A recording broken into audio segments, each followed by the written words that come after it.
Le Conseil des ministres s'est réuni ce mercredi 18 décembre 2024 au Palais du Peuple sous la très haute autorité de son Excellence, M.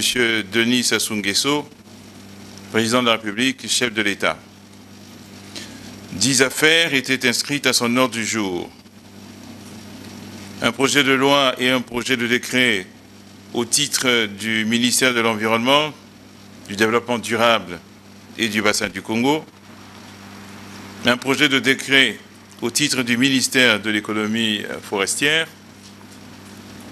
Un projet de décret au titre du ministère de la Jeunesse et des Sports, de l'éducation civique, de la formation qualifiante et de l'emploi. Un projet de décret au titre du ministère du Budget, des Comptes publics et du portefeuille public. Une communication du ministère de l'Économie et des Finances. 2 communications au titre du ministère du Plan, de la Statistique et de l'Intégration régionale. Une communication au titre du ministère de l'Environnement, du Développement durable et du bassin du Congo. Et enfin, des nominations. Ministère de l'Environnement, du Développement durable et du bassin du Congo. Invité par le Président de la République à prendre la parole, Madame Arlette Soudan-Nono, ministre de l'Environnement, du Développement durable et du bassin du Congo, a soumis à l'examen des membres du Conseil des ministres un projet de loi et un projet de décret. Le premier texte présenté est un projet de loi portant création de l'Agence nationale de l'environnement. La protection et la conservation de l'environnement relèvent dans notre pays de dispositions constitutionnelles, par le biais notamment de l'article 14 de notre Constitution, qui l'érige en principe fondamental de notre pays. Socle du projet de société de son Excellence Denis Sassou Nguesso, Président de la République, chef de l'État, et conformément à ce principe constitutionnel, l'État est tenu de garantir à tout citoyen un environnement sain, satisfaisant et durable, ainsi que la défense de ses droits. En raison du caractère évolutif de l'environnement, qui fait apparaître de nouveaux enjeux, de nouveaux défis et de nouvelles tendances, aussi bien sur le plan national qu'international, la République du Congo s'est dotée d'une nouvelle loi qui a permis d'actualiser le cadre législatif et réglementaire congolais en matière de gestion de l'environnement. Il s'agit de la loi 33/2023 du 17 novembre 2023 portant gestion durable de l'environnement en République du Congo.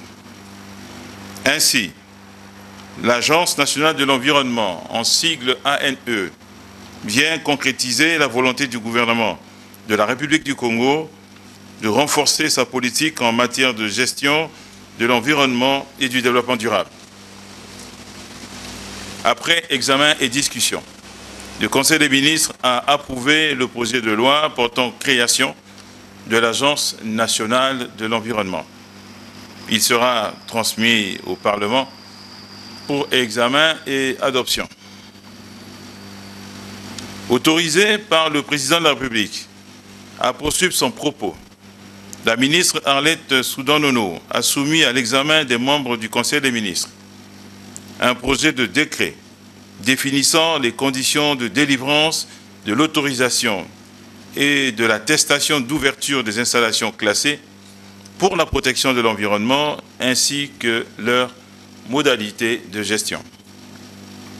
Dans l'objectif de garantir un environnement sain et durable pour tous les citoyens et conformément aux dispositions de l'article 41 de la Constitution du 25 octobre 2015 et de la loi 33/2023 du 17 novembre 2023 portant gestion durable de l'environnement en République du Congo, notamment en son article 52 qui prévoit en substance la mise en place d'un cadre réglementaire définissant les conditions de délivrance de l'autorisation et de l'attestation d'ouverture des installations classées. Le présent décret répond ainsi, en application de cet article, aux besoins urgents de disposer de normes et de procédures afin d'encadrer efficacement les activités industrielles, commerciales et agricoles dans le but de garantir un développement respectueux de l'environnement et de la santé humaine. Il comporte en outre des dispositions spécifiques concernant les autorisations, le contrôle, les sanctions, ainsi que les mesures de prévention et de réduction des risques environnementaux liés aux activités socio-économiques.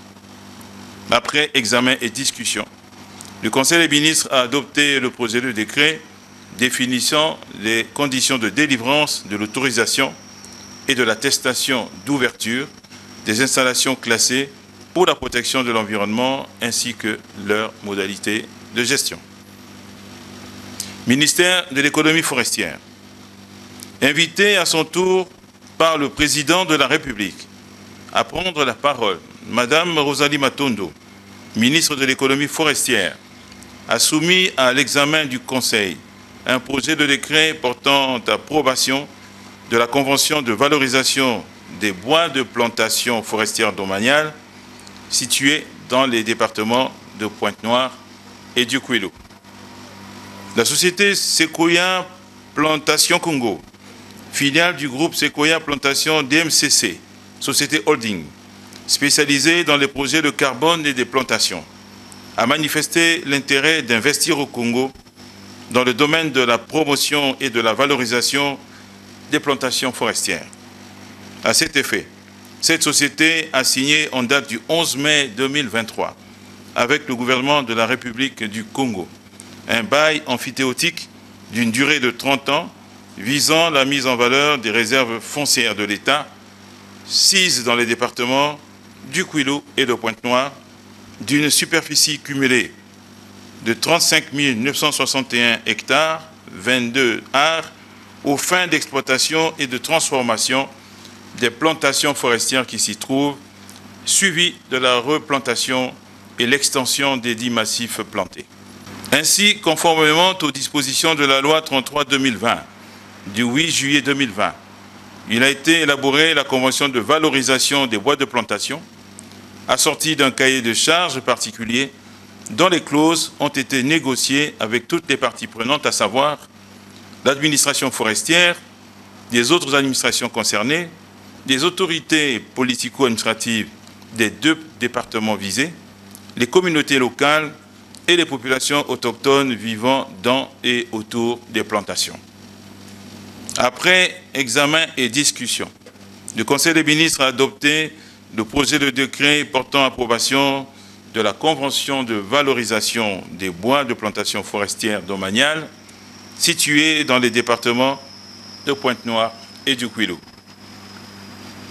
Ministère de la Jeunesse et des Sports, de l'Éducation civique, de la formation qualifiante et de l'emploi.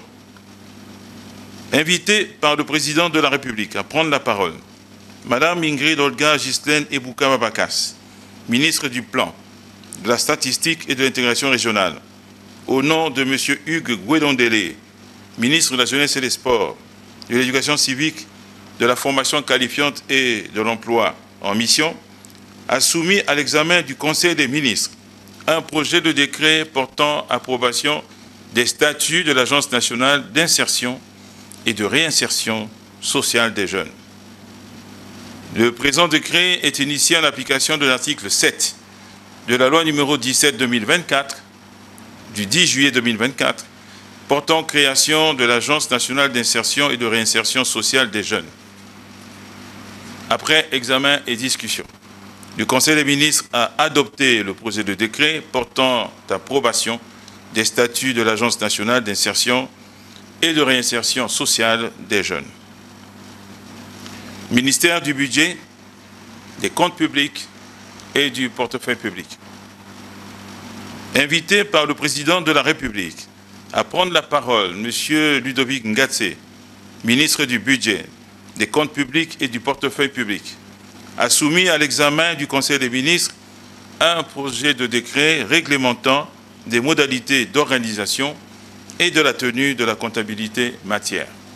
Le présent décret est pris en application de l'article 84 du décret 2018-67 du 1er mars 2018 portant règlement général de la comptabilité publique qui dispose: un décret est pris en Conseil des ministres et définit l'organisation et les modalités d'enregistrement applicables à la comptabilité matière. Dans cette optique, le dit décret consacre la volonté du gouvernement, d'une part, de raffermir sa crédibilité vis-à-vis du Parlement et du citoyen par la production d'une information financière et comptable exhaustive et normée, gage de la redevabilité et de la transparence dans la gestion financière publique, et d'autre part, d'arrimer le Congo au cadre communautaire et aux standards internationaux de gestion des finances publiques. Après examen et discussion, le Conseil des ministres a adopté le projet de décret réglementant les modalités d'organisation et de la tenue de la comptabilité matière. Au titre des communications, ministère de l'économie et des finances, invité par le président de la République à prendre la parole, M. Jean-Baptiste Ondaye, ministre de l'économie et des finances, a soumis à l'examen des membres du Conseil des ministres une communication relative aux principales conclusions du sommet extraordinaire des chefs d'État de la CEMAC tenu à Yaoundé le 16 décembre 2024. Sous le thème « Évaluation de la situation et perspectives économiques, monétaires et financières de la CEMAC, mesures de consolidation de la résilience », le sommet extraordinaire de la CEMAC a été convoqué à l'initiative conjointe de leurs excellences Paul Biya, président de la République du Cameroun, et le professeur Faustin Archange Touadéra, président de la République centrafricaine et président en exercice de la CEMAC, faisant suite à la demande du Fonds monétaire international, en sigle FMI, en vue d'obtenir le renouvellement d'un engagement fort des plus hautes autorités de la CEMAC pour la mise en œuvre d'une stratégie concertée de consolidation budgétaire et de redressement macroéconomique, d'obtenir une feuille de route claire et concertée pour la mise en œuvre des engagements, de renforcer la crédibilité de la CEMAC vis-à-vis des partenaires internationaux. En l'absence de cet engagement, le Fonds monétaire international envisagerait de retarder la validation par son conseil d'administration des différentes revues des programmes des pays de la CEMAC, Cameroun, Congo, RCA, qui étaient prévues pour décembre 2024, y compris l'examen des politiques communes de la CEMAC. En outre, s'agissant de la préservation de la stabilité économique et monétaire, des inquiétudes ont été exprimées quant à la forte dépendance des réserves de change au cours du pétrole et aux appuis budgétaires des partenaires au développement. À ce titre, 2 points d'attention ont été relevés, à savoir le niveau des réserves en couverture de mois d'importation qui se situe à 4,6 mois d'importation en 2024. Si l'on soustrait les appuis des partenaires au développement, ce niveau reviendrait à 2,1 mois d'importation. Le risque d'une baisse des cours du pétrole suite à certains changements politiques intervenus entre-temps et qui pourraient conduire à la relance de la production de pétrole et de gaz de schiste. Concernant les tensions budgétaires, il a été noté des déficits publics persistants et une coordination insuffisante entre les politiques budgétaires des États et la politique budgétaire de la Banque des États d'Afrique centrale, qui ont pour conséquence les risques sur la stabilité du système bancaire, le risque d'accumulation des arriérés intérieurs et extérieurs, la réduction des dépenses sociales et d'investissement plus propice à la croissance économique. À propos des réformes structurelles, la conférence a pointé du doigt la faible diversification économique qui n'est pas de nature à réduire la dépendance au pétrole, les retards dans la mise en œuvre de la stratégie d'importation et de substitution pour renforcer la sécurité alimentaire. En vue de renforcer la stabilité du cadre macroéconomique de la CEMAC, les chefs d'État ont encouragé les partenaires au développement à œuvrer pour la conclusion des revues de leurs accords avec la République du Cameroun, la République centrafricaine et la République du Congo. À veiller à un ajustement budgétaire à dimension sociale et préservant l'investissement. À assurer la mise en œuvre des politiques et des réformes structurelles en vue de la consolidation de la croissance économique et de la stabilité monétaire. Pour terminer, des félicitations ont été adressées à son Excellence M. Denis Sassou Nguesso, président de la République, chef de l'État, pour sa vision éclairée, son leadership exceptionnel et sa détermination sans faille. À M. Anatole Collinet Makosso, Premier ministre, chef du gouvernement, dont la représentation remarquable du chef de l'État et de notre pays a été unanimement saluée. Ministère du Plan, de la Statistique et de l'Intégration régionale. Invité une fois de plus par le Président de la République à prendre la parole, Madame Ingrid Olga Ghislaine Ebouka Babakas, ministre du Plan, de la Statistique et de l'Intégration régionale, a soumis aux membres du Conseil des ministres deux communications. La première communication est relative à la participation du Président de la République, chef de l'État, son Excellence Denis Sassou Nguesso, à la 25e session ordinaire de la conférence des chefs d'État et de gouvernement de la CEAC du 18 octobre 2024 à Sipopo, en République de Guinée équatoriale. On retiendra de cette communication que les ateliers relatifs à la stratégie de gouvernance partagée des frontières et le mécanisme de coopération policière et judiciaire de l'Afrique centrale seront organisés au Congo au cours du premier trimestre 2025. En outre, les textes d'organisation et de fonctionnement du Centre régional de la sécurité maritime en Afrique centrale, en sigle CRESMAC, basé à Pointe-Noire, ont été validés. L'Angola abritera le Centre multinational de coordination, en sigle CMC, de la zone A, regroupant l'Angola, le Congo et la RDC.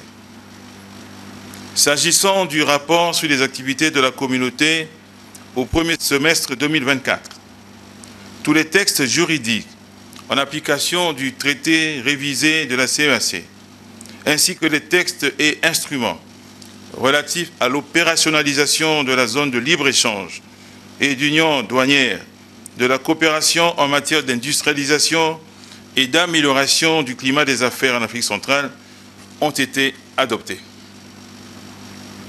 Sur la base du rapport sur la situation politique et sécuritaire en Afrique centrale, plusieurs suggestions ont été formulées. La tenue d'un sommet consacré à la recherche des solutions liées à la persistance des crises politiques et sécuritaires à l'est de la RDC et sur le sol tchadien, la poursuite par la Commission de l'accompagnement du processus de Luanda pour la résolution de la crise entre la République démocratique du Congo, le Rwanda, et du processus de Nairobi pour la résolution de l'insécurité à l'est de la République démocratique du Congo.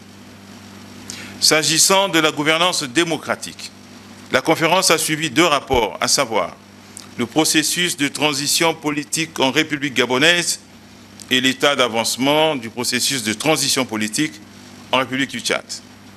La conférence a par ailleurs instruit la Commission d'accélérer la mise en place de la stratégie régionale de lutte contre la variole Mpox.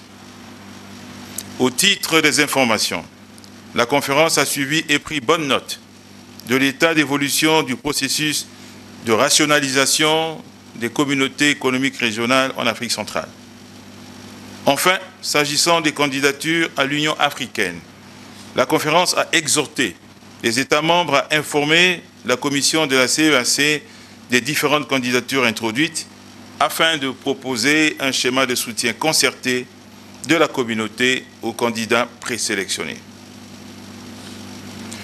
La deuxième communication est relative à la 118e session du Conseil des ministres de l'Organisation des États d'Afrique, des Caraïbes et du Pacifique, en sigle OEACP. Madame la ministre du Plan, de la Statistique et de l'Intégration régionale présidente en exercice du Conseil des ministres de l'OEACP, a donné les informations portant sur la désignation du secrétaire général de l'OEACP pour la période 2025-2030, dont l'ordre séquentiel de rotation revient à l'Afrique centrale à compter du 1er mars 2025, dans le cadre de laquelle les chefs d'État et de gouvernement se sont prononcés pour une candidature unique en la personne de son Excellence M. Daniel Evina Abe, ambassadeur du Cameroun à Bruxelles. L'audit interne de la situation financière au titre de l'exercice 2022, à l'issue de l'examen duquel le Conseil des ministres a chargé le comité des ambassadeurs et le secrétaire général de remédier aux problèmes soulevés dans le dit rapport. Le budget du secrétaire général pour l'exercice 2025, à ce sujet, le Conseil des ministres a approuvé la recommandation visant le recours à la règle du 12e provisoire pour l'exercice financier 2025 en attendant la mise en œuvre de la réforme. La mise en œuvre du projet relatif à la maison de l'OEACP, le Conseil des ministres a approuvé la recommandation portant sur l'acquisition d'un nouvel immeuble, 6 à Chifolam, à Evere, Bruxelles, pour abriter le nouveau siège de l'OEACP. La présentation du rapport du groupe des ambassadeurs sur la gestion des crises financières et organisationnelles actuelles. Ministère de l'Environnement, du Développement durable et du Bassin du Congo. Invité de nouveau par le Président de la République à prendre la parole, Madame Arlette Soudan-Nono, ministre de l'Environnement, du Développement durable et du Bassin du Congo, a soumis à l'examen des membres du Conseil des ministres une communication relative à la participation de la République du Congo et de la Commission climat du Bassin du Congo à la 29e conférence des parties, en sigle COP29, de la Convention cadre des Nations Unies sur les changements climatiques. Placée sous le thème « Investir dans une planète viable pour tous », la COP29, tenue du 11 au 22 novembre 2024 à Bakou, a connu la participation de son Excellence M. Denis Sassou Nguesso, président de la République, chef de l'État, président de la Commission climat du Bassin du Congo. Il ressort de cette communication quelques points saillants. La visite le 12 novembre 2024 du Bureau de la République du Congo et du pavillon de la Commission climat du Bassin du Congo sur le site de la COP29 par le chef de l'État, président de la dite commission, au cours de laquelle le président de la République a dédicacé le livre intitulé « À la découverte de la République du Congo au fil de l'eau ». La présentation le 13 novembre 2024 par le président de la République, président de la Commission climat du Bassin du Congo, de l'initiative de justice climatique conjointement avec les pays du C15, visant à inclure le capital naturel brut dans le calcul du produit intérieur brut, en sigle PIB. Les conclusions proprement dites de la COP29 portant respectivement sur le financement du climat, le système d'échange de crédit carbone, les échanges bilatéraux, le nouveau mécanisme d'attribution de crédit de l'accord de Paris, le résultat concernant l'objectif en matière d'adaptation qui trace une voie vers la COP30, les pertes et préjudices, la transition énergétique juste, les perspectives post-COP29. Des nominations. Pour terminer, au titre des mesures individuelles, le Conseil des ministres a procédé aux nominations suivantes. Sont ainsi nommés ministère des hydrocarbures, président du comité de direction de l'Agence de régulation de l'aval pétrolier en sigle ARAP, M. Alphonse Obami, docteur d'État en pétrochimie, ingénieur en chef des techniques industrielles. Ministère de l'économie fluviale et des voies navigables, directeur général du port autonome de Brazzaville et port secondaire, M. Séraphin Mwenzi, administrateur des affaires maritimes, du commerce, des transports et des finances. Directeur général adjoint du port autonome de Brazzaville et port secondaire. Monsieur Lionel Darnel Konabeka Ekambo Apeto, docteur en droit public. Ministère de l'énergie et de l'hydraulique. Directeur général de l'énergie. Monsieur André Nkeye, ingénieur principal des techniques industrielles, catégorie 1, 10e échelon.